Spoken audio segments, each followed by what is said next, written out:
Hello and welcome to another beautiful edition of Iron Port, the program that has been dedicated to bring Ghana's ports and maritime industry closer to you. It is proudly brought to you by the Ghana Revenue Authority, Goyle Company Limited, Serene Insurance, Ghana Link, and the Meridian Port Services Limited. It is powered by the Ghana Ports and Harbours Authority, and our media partner is the Business and Financial Times. Viewers, this week we are turning our attention back to the fisheries sector. We had a detailed conversation with an industry expert who is also the secretary for the Ghana Tuna Association in the person of Rishta Ni Ama Amafield. He discussed at length the close season and the future for Ghana fisheries industry. He also touched on certain specific fisheries issues and how they can be tackled, among other things. Take a listen. When you have a closure, what you are basically trying to prevent people from fishing the young ones that have been recruited into the system, and also to prevent you from fishing fish that are supposed to grow. Right. So basically, that is what it does. It doesn't resolve all the challenges that comes with the fish decline, because you see, you have issues with environmental factors, which will not be dealt with by closed season. Okay. And you also have issues to do with the climate change that we are experiencing now. And then there's a third one, which is capacity. Because when you have excess capacity, and when we say you have excess capacity, the excess capacity results in excess effort. Now, for instance, Ghana has close to 15,000 canoes, and we are supposed to have about 9,000. It means you have excess capacity in there. You are supposed to have up to about 60 or 70 trawlers. Right. If you have about 75, trawlers, you have excess capacity. Yeah. Now, so there are capacity challenges. And one way of resolving the capacity challenge is to have periodic closure. So you allow the fish to have some freedom. Right. Or you probably may have to have a quota system. But a closed season doesn't resolve the quota issue. And because there are a number of factors, the closed season in itself is not a panacea to resolving the myriad of challenges that is bedeviling our fishery sector currently. Right. It only tries to deal with one issue and to ameliorate that problem that comes with the issue of recruitment overfishing and growth overfishing. For the small pelagic, my understanding is that we are way, way beyond the maximum sustainable yield. So it means that we are basically losing our resources. And so we have to find ways and means of reversing and coming back so that we are sustainable. Right. I think that's why we are instituting measures like closed season. But it's not enough. Because especially when you are overcapacitated, you probably need... You've mentioned excess capacity. Yeah. So this is about the third time you're mentioning it. And I just want to find out from you, what are the numbers like in terms of the trawlers that, ply our waters? And what should be the limit? What's the right limit or normal limit that we should have in our waters? From the last fisheries management plan after the World Bank project, we are talking about 9,000 or so canoes. And we have close to 15,000.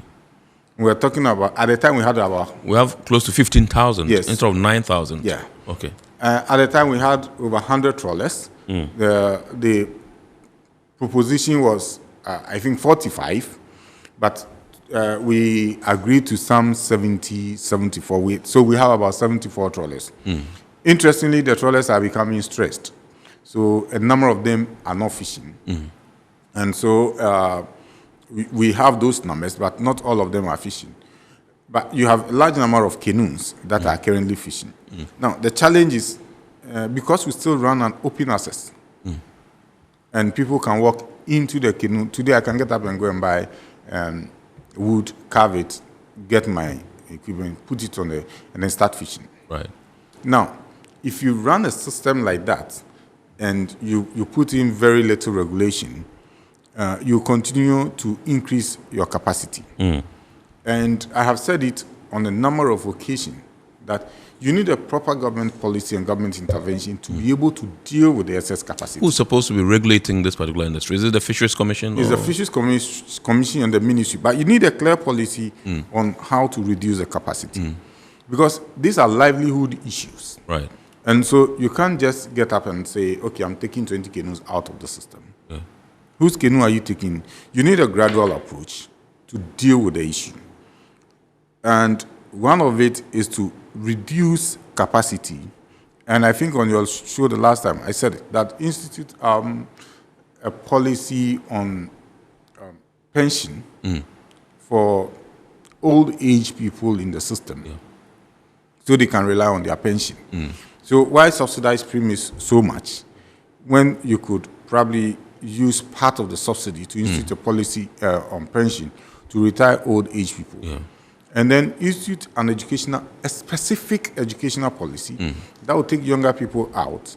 And so you'll be left with some people in the middle. And whilst they move out, they retire onto the pension scheme. And so they don't get back into the industry. And when these younger ones get new vocation, they will also move out. So you begin to thin the industry.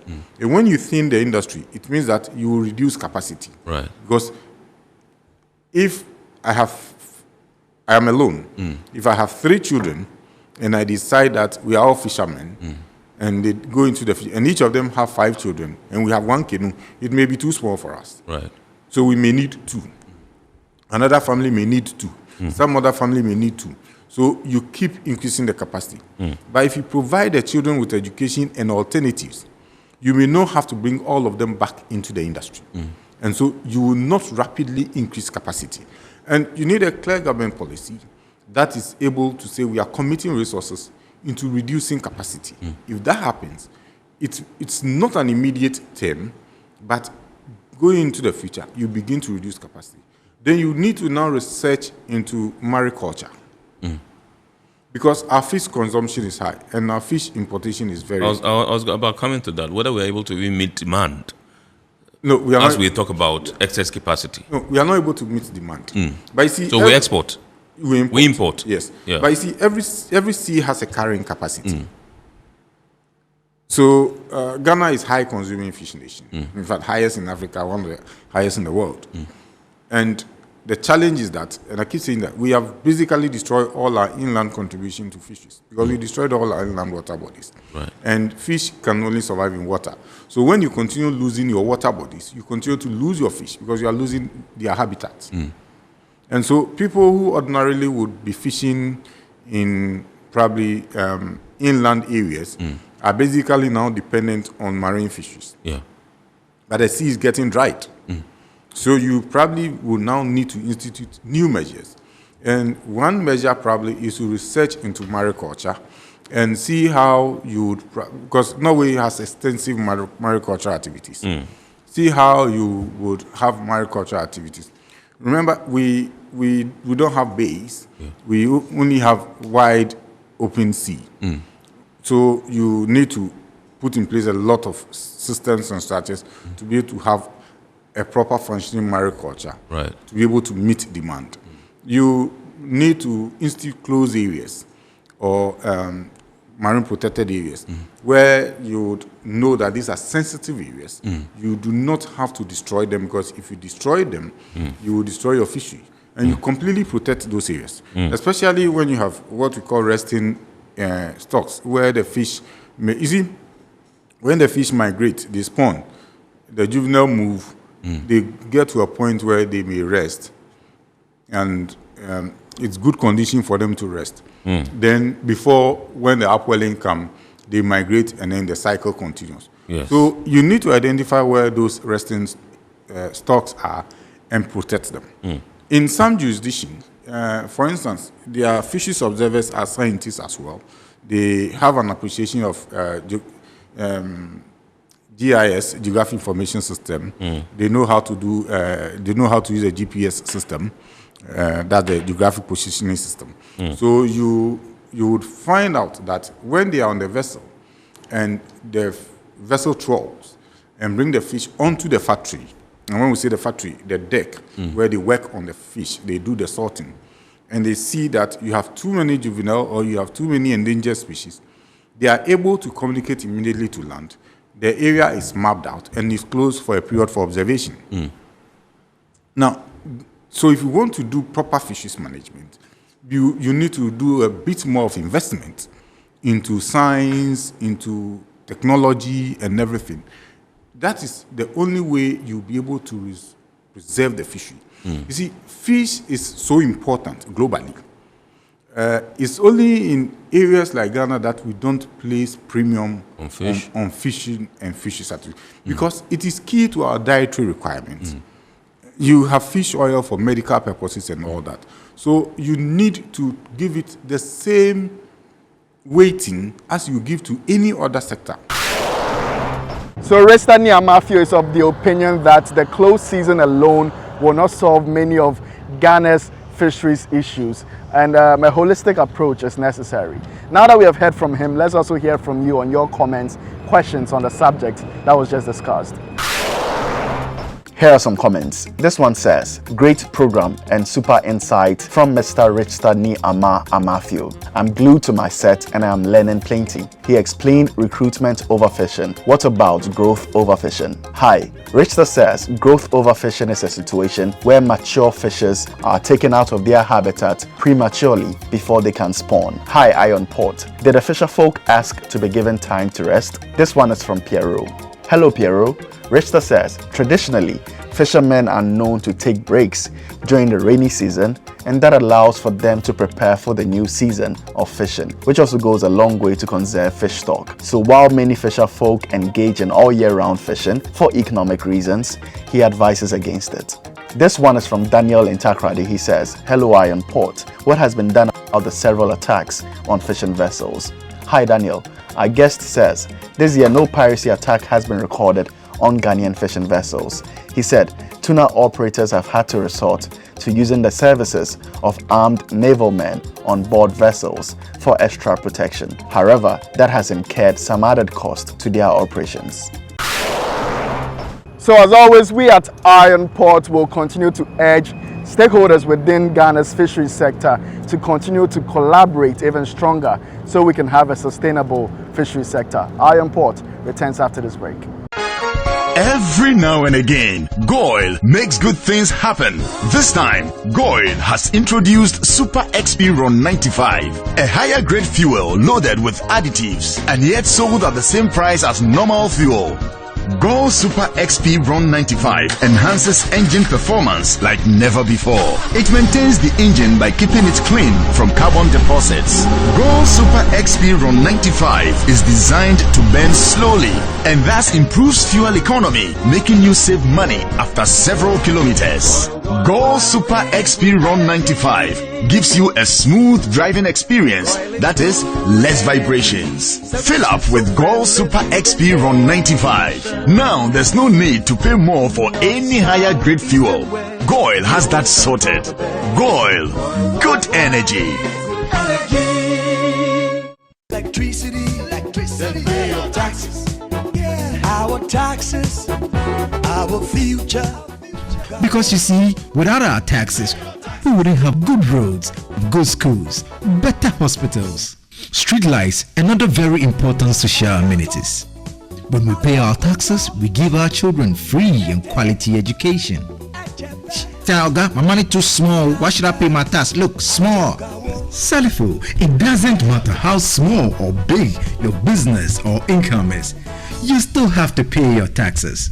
The little taxes from each and every one of us, when put together, could give your community clean water or that deprived school with tables and chairs. Please pay your taxes. It is your responsibility. It is your civic duty.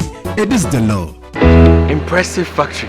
If only I had listened to you, I wouldn't have been in this mess. That devastating fire virtually wiped out the whole factory and my warehouse. Remember my misfortunes last year? Serene Insurance Asset All Risk Fire policy that I took were there to pay for my damaged stocks in the warehouse, and my machines that were affected by the floods have been replaced. My accident vehicle is back on the road thanks to Serene Insurance motor policy. Currently, my goods are on the IC covered with their marine cargo insurance policy. I was just telling Ajima about Serene Insurance. Oh, Ajima, tell him more. As a road contractor, I make sure I do my contractors all risk insurance for the projects and then workers' compensation for all the workers on site. With Serene Insurance, they will make sure they will cover your unknown tomorrow today. Serene Insurance, a new face of insurance. Call us now.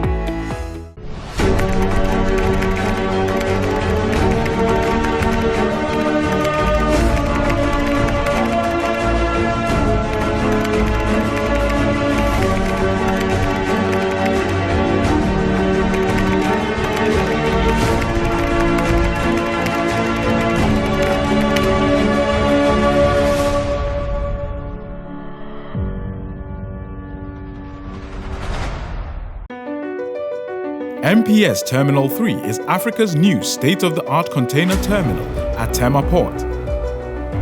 For manufacturers, agro-processors and traders, the new port means business can be done faster. This infrastructure boost will improve Ghana's port handling capacity, connect more trading routes, and oil the engine of growth for the economy, creating greater opportunities across all sectors as Africa's markets merge and become the largest trading bloc globally. MPS, we connect, you thrive.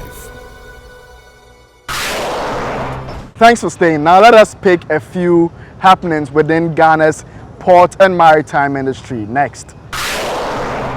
The management of the Ghana Ports and Harbours Authority has assured the general public that calm has returned to the port of Tema and vessel activities have resumed. I can confirm that normal activities, vessel handling, has started since the midnight of 13th of July, after the unfortunate incident of the industrial action by our unions. In a press release dated July 14, 2022, the authority disclosed that it has between 12 a.m. to midday, Thursday, July 14, sailed and berthed 11 vessels. This follows a two-day industrial action by the local labor unions of GPHA over the handling of 20% container traffic, which led to the hold-up of vessel operations in the port. However, according to GPHA, a resolution has been arrived with the Meridian Port Services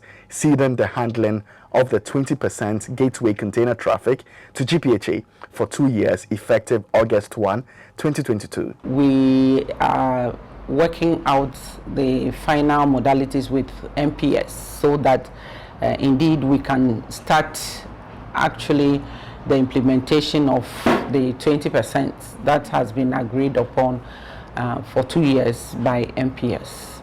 The authority in the press release assured all staff of its commitment to ensure effective implementation. This declaration was also made by the Director General, Michael Lugoje, during his meeting with the staff during the industrial action at the port of Tema.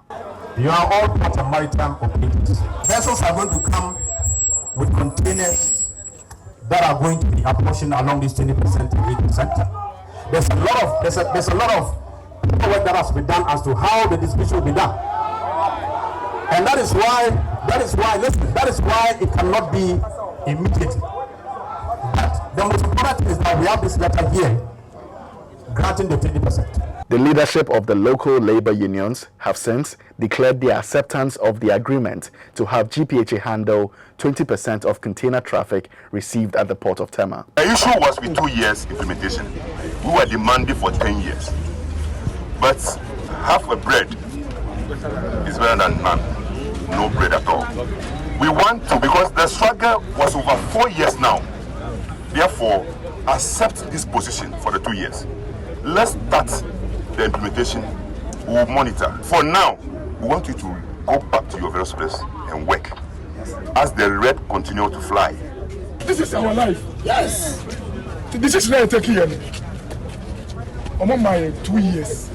It's true. It's authentic. They are now working on it.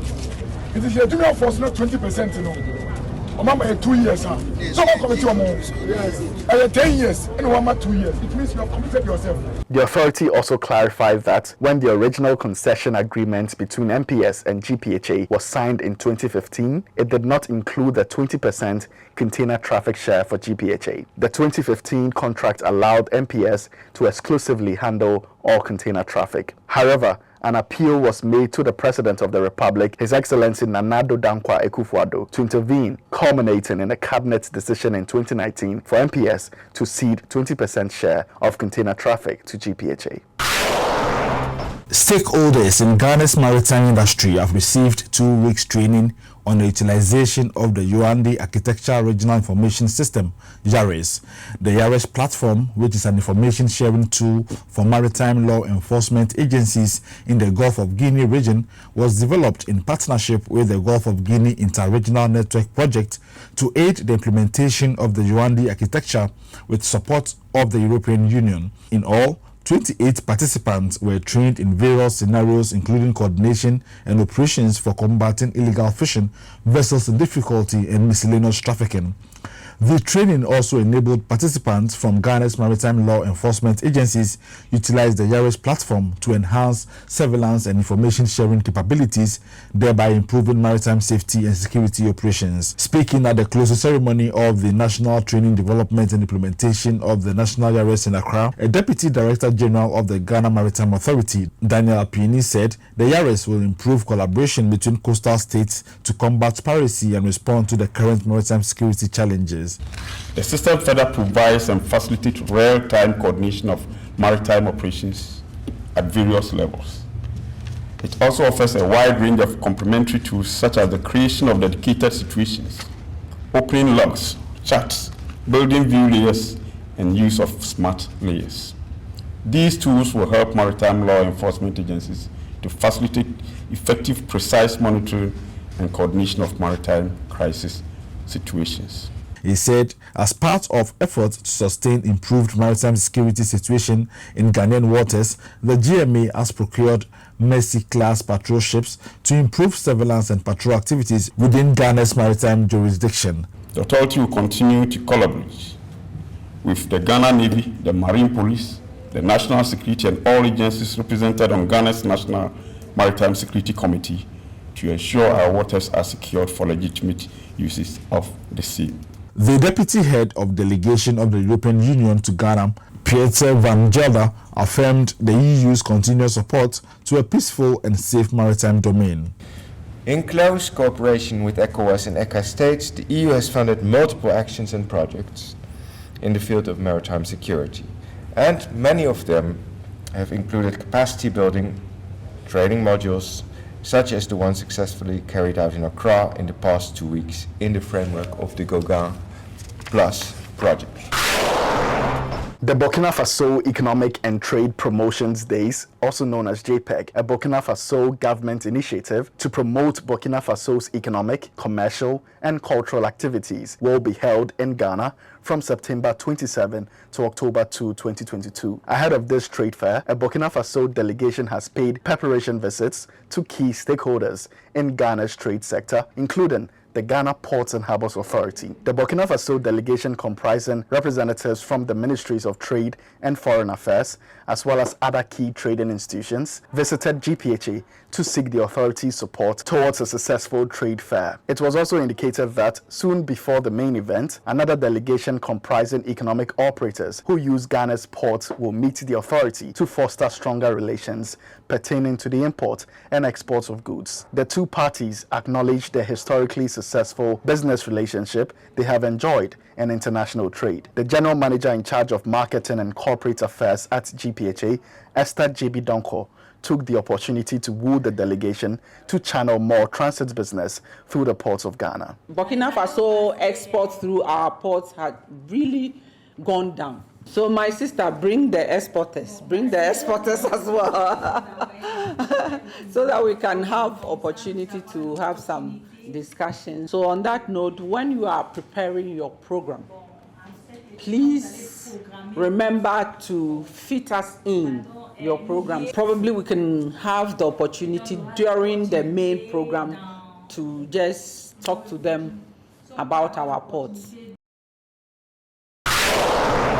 Let us also take our lenses to the global scene and pick a few international port, maritime, shipping industry news. Next.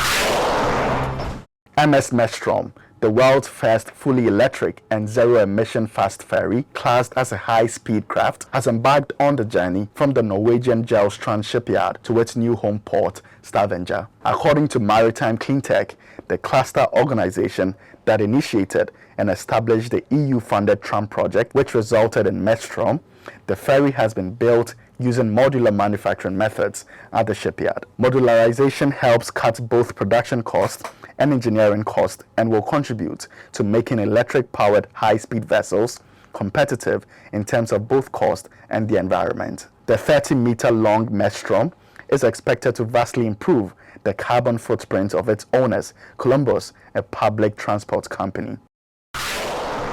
According to UNTAG's Global Trade Update published on July 7, the value of global trade rose to a record $7.7 trillion in the first quarter of 2022, an increase of about $1 trillion relative to the first quarter of 2021. The growth, which represents a rise of about $250 million relative to the fourth quarter of 2021, is fueled by rising commodity prices as trade volumes have increased to a much lower extent. However, the positive trend for international trade may soon come to an end amid tightening policies and geopolitical frictions. The report says the war in Ukraine is starting to influence international trade, largely through increases in prices. It adds that rising interest rates and the winding down of economic stimulus packages will likely have a negative impact on trade volumes for the rest of 2022. Volatility in commodity prices and geopolitical factors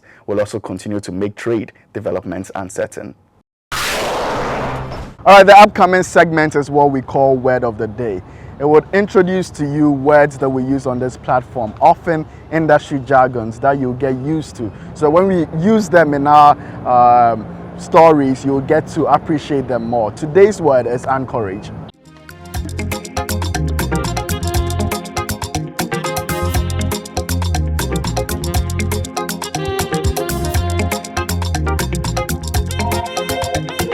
Your word of the day is anchorage. Anchorage. It is a place with sufficient depth of water where vessels anchor within the harbor. Also, an anchorage could be a place within a port's jurisdiction where ships wait outside the harbor to unload or pick up their cargoes.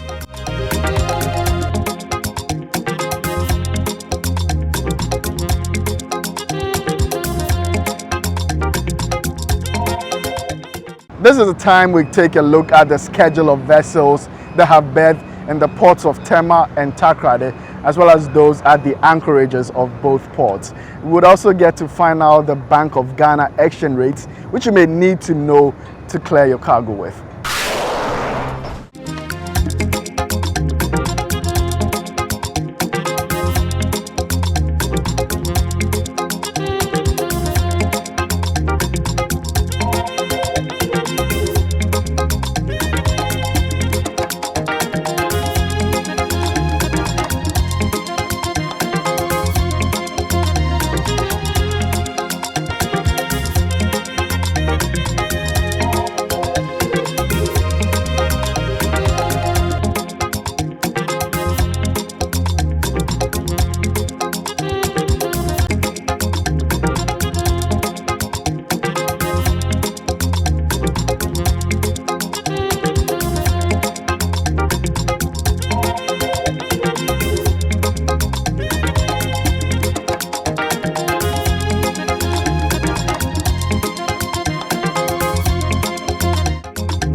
This is where we draw the curtains on today's edition of Iron Port. We hope you've been informed and educated. Remember, you can watch all Iron Port content on our YouTube channel, Iron Port. Please subscribe, like, and give us feedback. Thank you for watching.